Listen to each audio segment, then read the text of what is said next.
couche de forme recouvre l'ensemble des remblais et le fond des déblais. C'est un ouvrage clé dont le niveau de qualité et de performance est très élevé. Il doit assurer la résistance de la chaussée et la régularité du nivellement. C'est la dernière étape avant l'intervention des entreprises routières qui réalisent les couches d'enrobés. La couche de forme doit permettre d'assurer la protection du remblai contre les intempéries, d'assurer la circulation d'engins routiers sur le chantier en améliorant la portance, de satisfaire les exigences de nivellement, d'assurer le rôle d'enclume pour compacter les couches de chaussée. Voici un remblai. Sa partie supérieure est appelée arase, AR. La couche de forme est posée sur la rase. Sa partie supérieure s'appelle plateforme, PF. La chaussée est mise en œuvre sur la plateforme et comprend en général 3 couches, fondation, base et roulement. Le GTR classe les performances des arases en 4 classes correspondant à des valeurs minimum de portance. AR1 pour une portance de 20 MPa minimum, AR2 pour 50 MPa, AR3 pour 120 MPa et AR4 pour 200 MPa. Pour les performances des plateformes, 4 classes correspondant à des valeurs minimum de portance.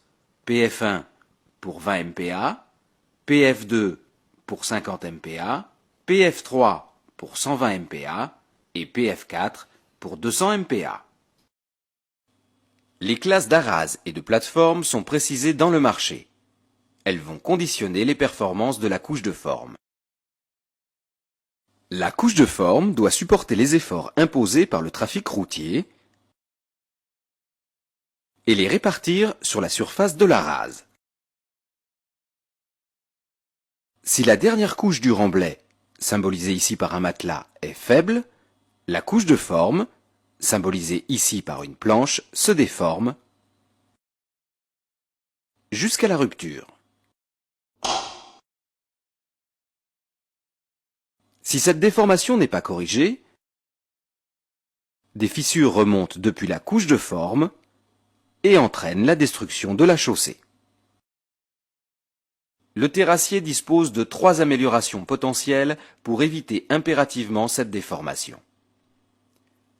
Il peut améliorer la portance de son arase par un traitement approprié, chaud, substitution du matériau, etc. Cette opération consiste en général à créer une PST, partie supérieure des terrassements.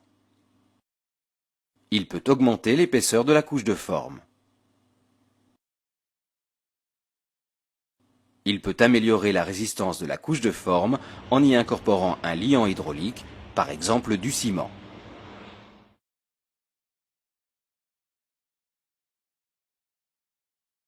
Connaissant les performances imposées par le marché, d'une part de la rase, ici AR2 égale 50 MPa, et d'autre part de la classe de plateforme, ici PF3 égale 120 MPa, l'entreprise doit arrêter les caractéristiques de la couche de forme.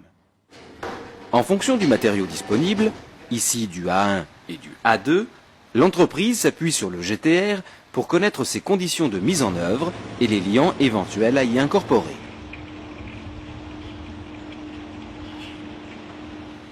Une série d'essais en laboratoire spécialisé lui permet de connaître la classe mécanique du matériau traité. Elle se définit par sa résistance à la compression et sa résistance à la traction. Ces informations permettent de connaître l'épaisseur à donner à la couche de forme. Ici, pour une classe mécanique 4, une arase AR2 et une plateforme PF3, l'épaisseur à donner à la couche de forme est de 30 cm.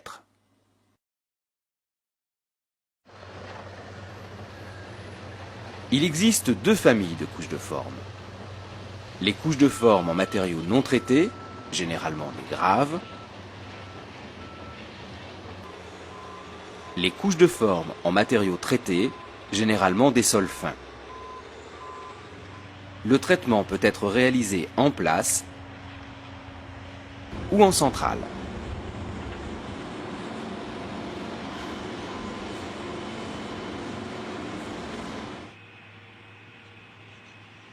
Quel que soit le type de couche de forme, l'un des critères essentiels est la maîtrise de l'épaisseur.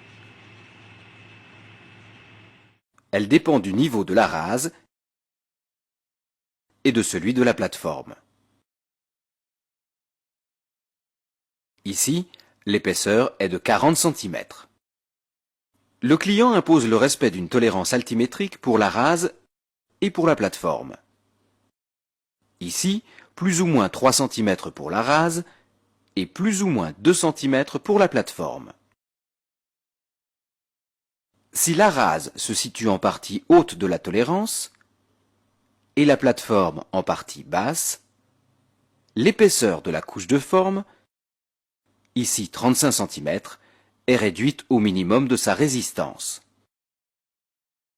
Dans le cas inverse, si la rase se situe en partie basse de la tolérance et la plateforme en limite supérieure, l'épaisseur est de 45 cm.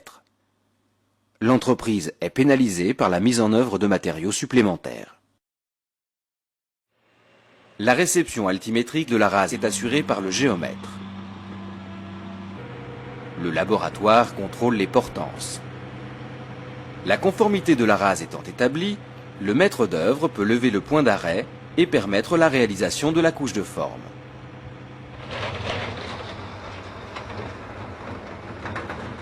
Les prescriptions de mise en œuvre des couches de forme sont comparables à celles appliquées au remblai.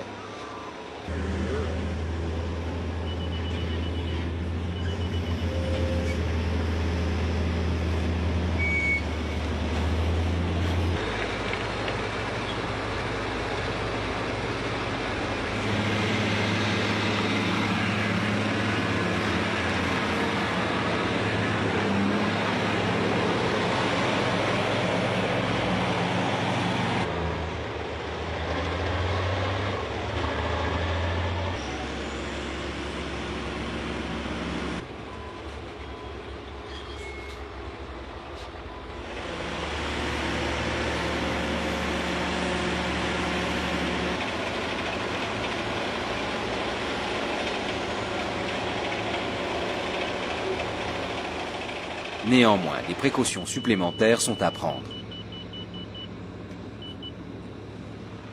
L'un des critères essentiels est la maîtrise de l'épaisseur.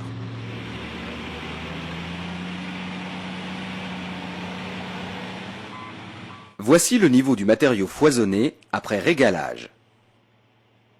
Voici le niveau à obtenir après compactage. Le terrassier doit tenir compte du contre-foisonnement dû à l'opération de compactage.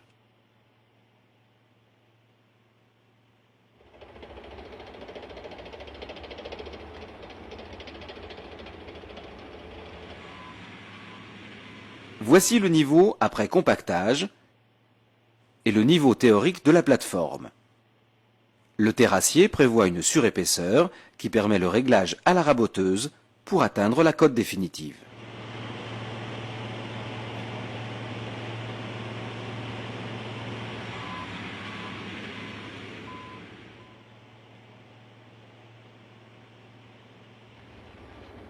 Deux techniques de réglage sont pratiquées. Le réglage à la niveleuse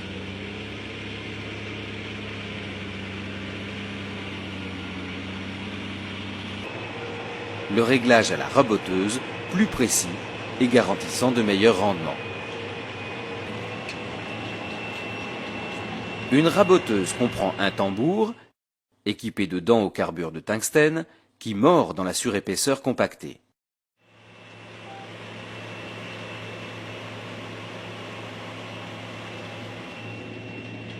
Le matériau ainsi raboté est récupéré et évacué par le camion suiveur.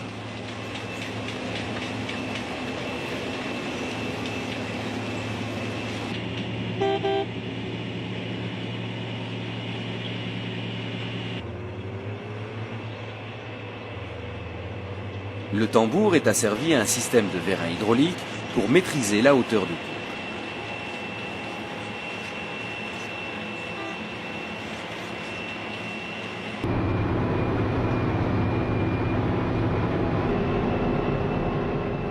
À partir d'un plan virtuel, décrit par le laser et capté par les deux prismes, le tambour est automatiquement positionné à la coque.